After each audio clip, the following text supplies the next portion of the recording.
Production support for InFocus is provided by Smithville, a locally owned business serving central and southern Indiana since 1922, with residential and business internet, voice, and security services.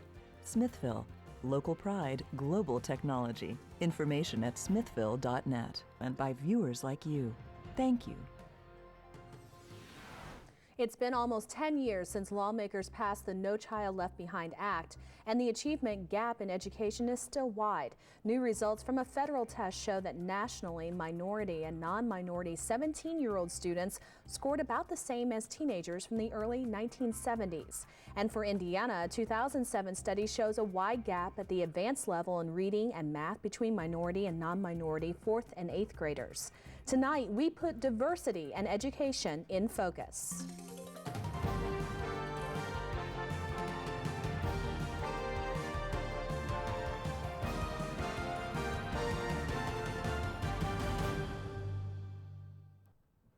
Hi, I'm Ann Shea. We welcome you to our February show, and tonight we're discussing diversity and education in public schools. We'd love to hear your thoughts by phone or email. Our in-studio experts are standing by ready to answer your questions. So email us at infocus@indiana.edu or give us a call at 1-800-987-9848.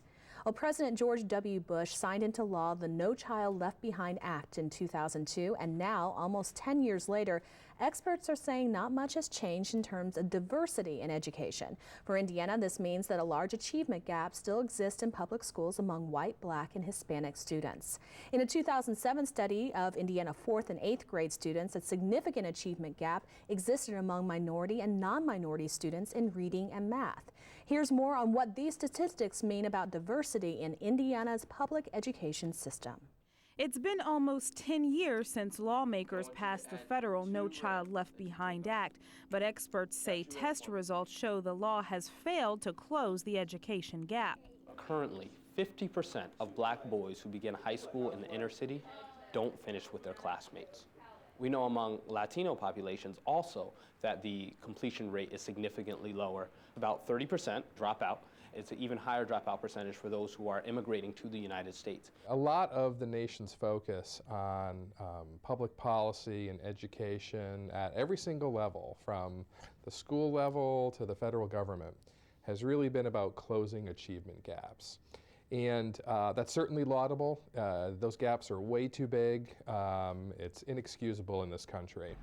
The most recent study from Indiana University's Center for Evaluation and Education Policy shows a 7% gap in reading among minority and non-minority 4th graders. The report indicates achievement gaps among even so-called high-ability students from economic, racial, and linguistic backgrounds in the U.S. are large and still growing. There was a movement in the 1970s which emphasized a lot of resources towards poor families and disadvantaged families that I think has to come back if we want to close the achievement gap. If all tides are to rise, we have to concentrate on those who are at the bottom of the barrel right now. No matter how you slice the data, there's very little positive news.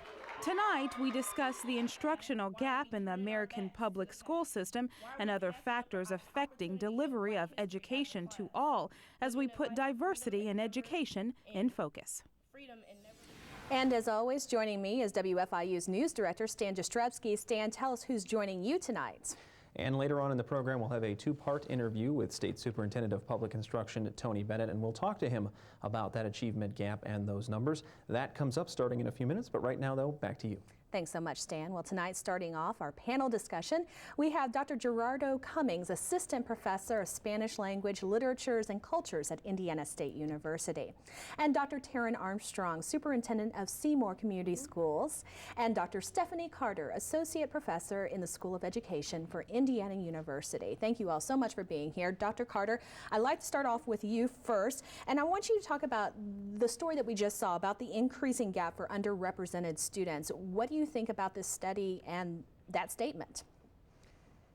Well, it's interesting because right now what we're finding out is the whole work that we've been doing about accountability, it's not working. And one might ask, yes, there is an achievement gap, but I would argue that there's a knowledge gap. There's a gap a widening gap about understanding how diverse learners engage in learning, and a system that seems to be inflexible at times to accommodate those various types of learning styles.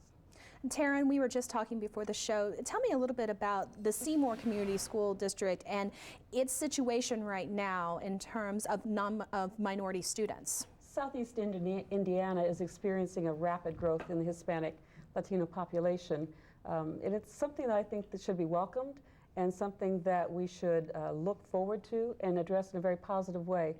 Southeast Indiana is predicted, the Lilly Foundation did a study, it's predicted the Hispanic population will grow approximately 300% in the next 20 years. So it's our fastest segment of our population.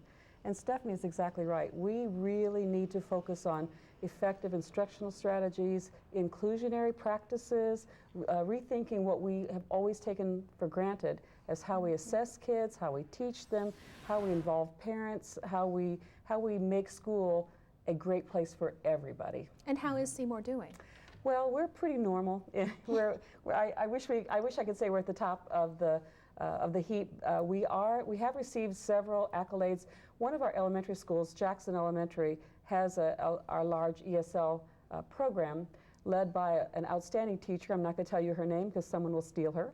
But University of Southern Indiana has recognized her program as an outstanding program, and it's not the program that she's developed for the kids, it's the program she's developed for the teachers through the SIAP, Structured Observation Instructional Protocol, instructional strategies that are really getting tremendous results from our kids. Well, Gerardo, I want to go to you and to talk about what Stephanie and Taryn are talking about. Do you see this gap? Yeah, I think one of the issues that have or that affect Hispanic students a lot of times has to do with precisely who is teaching them, and unfortunately, the number of teachers that basically deal with the Hispanic students, a lot of them are non-minority, and that is definitely something that affects their learning curve, so to speak, and how they learn.